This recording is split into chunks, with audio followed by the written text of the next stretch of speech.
Sabemos más sobre la superficie de la Luna o los confines de Marte que sobre lo que se esconde directamente bajo nuestros pies. Vivimos en una delgada capa de roca flotante, una corteza que apenas representa el 1% del volumen total de la Tierra. Debajo de nosotros, acecha lo desconocido. En mayo de 1970, en el rincón más inhóspito del Círculo Polar Ártico, un grupo de científicos soviéticos recibió una orden directa del Kremlin: empezar a cavar el agujero más profundo jamás intentado por la humanidad. No buscaban petróleo. No buscaban gas. Buscaban los límites físicos del planeta. Querían tocar el manto terrestre. Durante más de 2 décadas, la URSS perforó el subsuelo de forma implacable, desafiando las leyes de la física y la geología, hasta llegar a una profundidad aterradora: 12.262 metros. 12 kilómetros de caída vertical hacia el abismo. Pero en 1992, en la cúspide de su éxito técnico y justo cuando planeaban llegar a los 15 kilómetros, el proyecto se detuvo de golpe. Las instalaciones fueron abandonadas a toda prisa. Los científicos se marcharon y la boca del pozo fue sellada herméticamente con una tapa de metal y 12 gruesos pernos de acero. ¿Por qué gastar millones de rublos durante 22 años para luego soldar el agujero y dejar que las instalaciones se pudrieran en el olvido? Las leyendas urbanas dicen que los micrófonos rusos captaron los lamentos de almas atrapadas en el mismísimo infierno. La realidad geopolítica y científica, sin embargo, es mucho más perturbadora que cualquier mito. Bienvenidos a Al Borde del Mapa. Hoy nos adentramos en el pozo superprofundo de Kola. El día que la Unión Soviética intentó perforar el planeta, y lo que realmente descubrió en el fondo de la Tierra.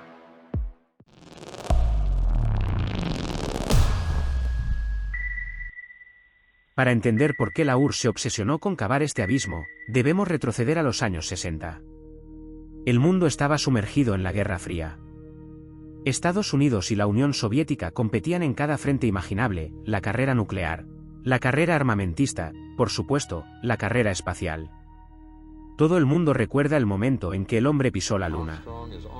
Pero, de forma paralela y silenciosa, se libraba otra batalla igual de encarnizada: la carrera por conquistar el subsuelo. Quien lograra perforar primero la discontinuidad de Morovi, la frontera teórica donde la corteza terrestre termina y empieza el manto, obtendría un prestigio científico y un conocimiento geológico sin precedentes.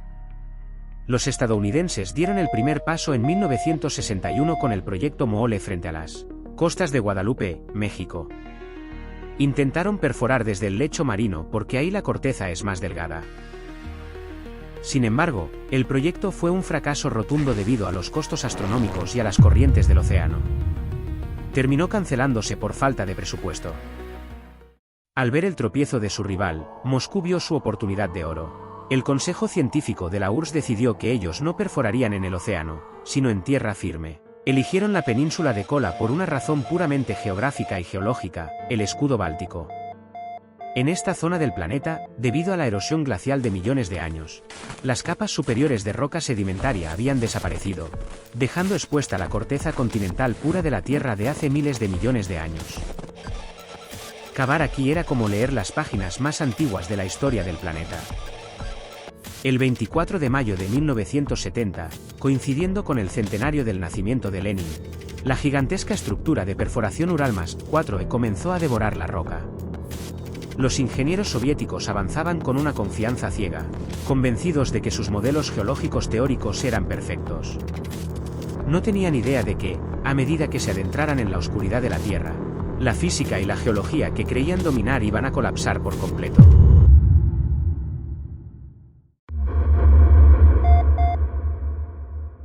Para el año 1979, el pozo de Kola ya había roto todos los récords de perforación del bloque occidental. Los ingenieros celebraban cada metro ganado como una victoria de la ideología soviética sobre la ciencia capitalista. Según todos los libros de texto de geología de la época, tanto rusos como estadounidenses, a partir de los 7 kilómetros de profundidad iba a ocurrir un cambio drástico, la llamada discontinuidad de Conrad. Las ondas sísmicas sugerían que a esa profundidad la roca granítica de la superficie debía transformarse en una capa de basalto mucho más densa y sólida. Los científicos esperaban encontrar un suelo firme, homogéneo y predecible. Pero la Tierra tenía otros planes. Cuando los taladros cruzaron la frontera de los 7000 metros, la densidad de la roca no aumentó. Al contrario, se desplomó. No había basalto por ninguna parte. Lo que encontraron fue granito fracturado, una roca saturada de cavidades microscópicas, debilitada por la inmensa presión tectónica.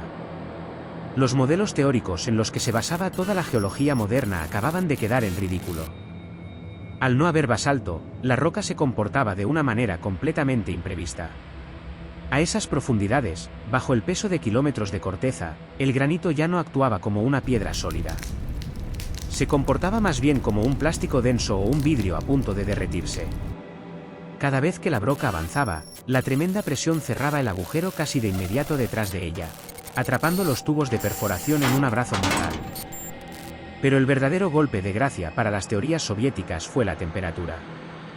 Los científicos habían calculado que a los 10 kilómetros de profundidad la temperatura rondaría los 100 grados Celsius, un calor manejable para la tecnología de la época. Sin embargo, cuando la broca rozó los 12 kilómetros, los sensores de la sala de control marcaron una cifra aterradora, 180 grados Celsius. Casi el doble de lo previsto. A esa temperatura, el lodo de perforación especializado que usaban para enfriar la maquinaria empezaba a hervir y perder densidad, dejando los motores térmicos al borde del colapso. Estaban perforando en un auténtico infierno de cristal, donde la tecnología humana empezaba a derretirse.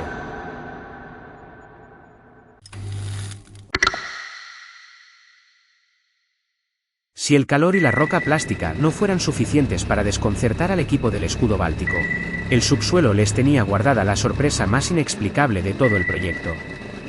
Un descubrimiento que, incluso hoy en día, sigue desafiando la lógica de cómo entender nuestro planeta.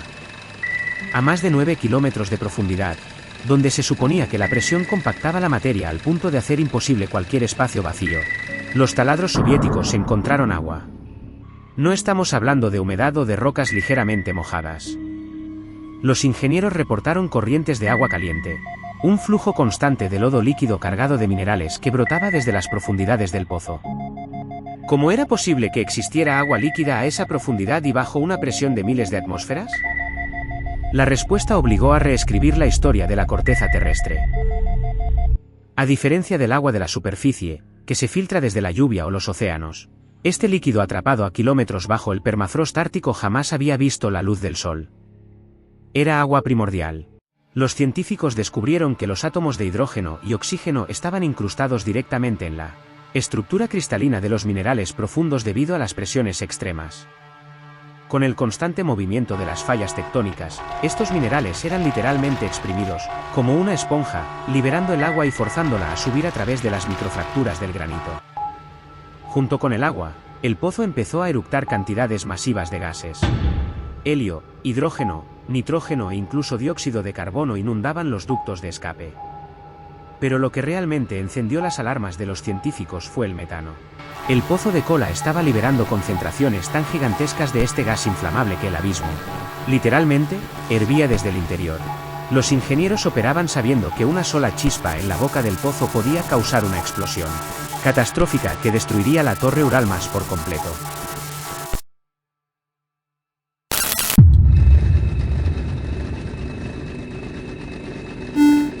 Para el año 1989, la Unión Soviética parecía haber logrado lo imposible. La broca había alcanzado los 12.000 metros de profundidad. Los ingenieros y científicos del complejo estaban eufóricos. El plan original de llegar a los 15.000 metros para 1993 parecía estar al alcance de la mano. Pero el subsuelo no negocia. A partir de ese punto, cada metro ganado se convirtió en una pesadilla logística que consumía semanas de trabajo. El pozo de Kola ya no era un conducto recto y perfecto. Era un laberinto vertical deformado por la presión. El peso de la columna de perforación, los tubos de acero acoplados uno tras otro para llegar al fondo, superaba las 200 toneladas. Manejar esa masa suspendida en un agujero de apenas unos centímetros de ancho requería una precisión quirúrgica, debido a que la roca a 180 grados Celsius actuaba como un plástico maleable. El pozo colapsaba constantemente. La broca no perforaba el fondo, se desviaba. El pozo empezó a curvarse. En varias ocasiones, la tensión acumulada en el eje de acero era tanta que la tubería simplemente se fracturaba en el fondo, dejando kilómetros de costosa maquinaria atrapados bajo tierra. Los ingenieros tenían que retroceder, sellar el tramo con cemento y desviar la perforación en un ángulo diferente, cavando un nuevo ramal. El mapa interno de Kola parecía la raíz de un árbol buscando agua en el abismo.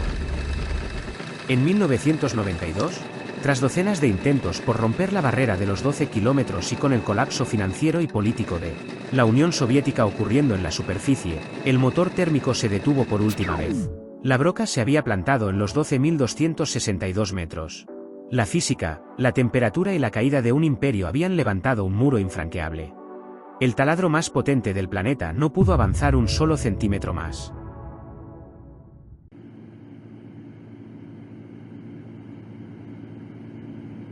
Fue precisamente durante los últimos años de la perforación y los primeros meses de su abandono cuando nació una de las leyendas urbanas más masivas de la historia de Internet. Un mito que convirtió al pozo superprofundo de Kola en el pozo al infierno. La historia, que se propagó como la pólvora por boletines religiosos y estaciones de radio a principios de los 90, afirmaba que los científicos soviéticos habían introducido micrófonos ultrasensibles y altamente resistentes al calor a través del ducto para escuchar los movimientos de las placas tectónicas. Pero, según la leyenda, en lugar de ruidos geológicos, lo que el equipo grabó a 12 kilómetros de profundidad fueron los gritos agónicos de millones de almas humanas sufriendo. El mito aseguraba que los científicos, aterrorizados por haber abierto una puerta directa al mismísimo infierno, empacaron sus cosas y huyeron del complejo esa misma noche. Hasta el día de hoy, si buscas en los rincones de Internet, puedes encontrar el supuesto audio de las voces de Kola. Sin embargo, cuando aplicamos un análisis táctico y frío a la información, la leyenda se desmorona por completo, revelando algo igual de fascinante: cómo se construye una mentira global. Primero, a 180 grados Celsius, no existía en los años 90 ningún micrófono ni cable de transmisión de audio capaz de operar y transmitir señal sin derretirse instantáneamente. Segundo, las perforaciones no registran sonido de forma directa con micrófonos ambientales. Registran ondas sísmicas mediante geófonos, que miden vibraciones elásticas en la roca, no frecuencias audibles en el aire. ¿De dónde salió el audio entonces? Una investigación profunda demostró que la historia nació como una broma del Día de los Inocentes en un periódico de Finlandia, que luego fue copiada por una cadena de televisión de Estados Unidos sin verificar las fuentes. El terrorífico sonido de los condenados no era más que un bucle de audio editado y distorsionado extraído de la banda sonora de una película de terror de 1972 titulada Varón Sangriento. La URSS no huyó porque hubiera escuchado demonios. Abandonó el lugar porque se quedó sin dinero y porque la física de la Tierra les apagó las máquinas.